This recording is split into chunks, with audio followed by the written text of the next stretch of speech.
Pas un chat ou presque. La cité de Carcassonne retrouve timidement ses touristes. Ici, les visites guidées sont en place depuis le week-end de l'Ascension, mais certaines annulées faute de clients. Après 3 mois sans travail, Thomas Charpentier reprend son circuit. Un guide conférencier heureux de retrouver ses visiteurs, même si l'ambiance a changé. Vous faites une visite, en fait, vous avez un groupe et vous établissez une longueur d'onde avec le groupe.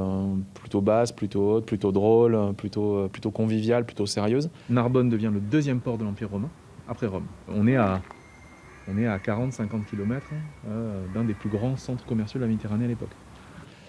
Là, ça a mis un petit moment, parce qu'on ne voit pas les sourires. Tout le monde était un peu dans un flottement, un peu gêné, parce que tout le monde n'était pas forcément à l'aise avec le masque ou avec les barrières. Ça fait bizarre de voir personne, mais c'est aussi bien de visiter dans ces conditions parce qu'on a tous les sites pour nous. On a une visite totalement privée pour nous, donc c'est plutôt intéressant. On peut poser toutes les questions qu'on veut, donc c'est plaisant. Après, le masque, on s'en incommode. Mais avec des visites limitées à 9 clients, les guides conférenciers sont loin de leur rythme de croisière. Leur statut est souvent précaire et financièrement, l'année s'annonce désastreuse. Ils attendent une reconnaissance de leur métier et surtout des mesures concrètes, des visites sans masque et en toute sécurité.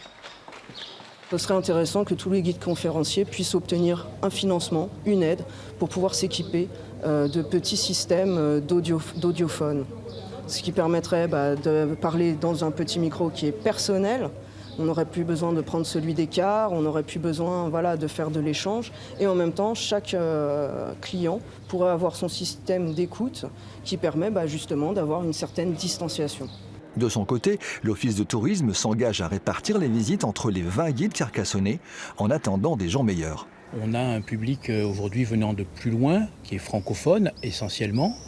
Mais on voit une progression dans les annonces aussi. On a plus de personnes qui nous écrivent pour nous annoncer une venue en juillet-août, et même des étrangers. Donc chaque week-end est un week-end meilleur que le week-end précédent.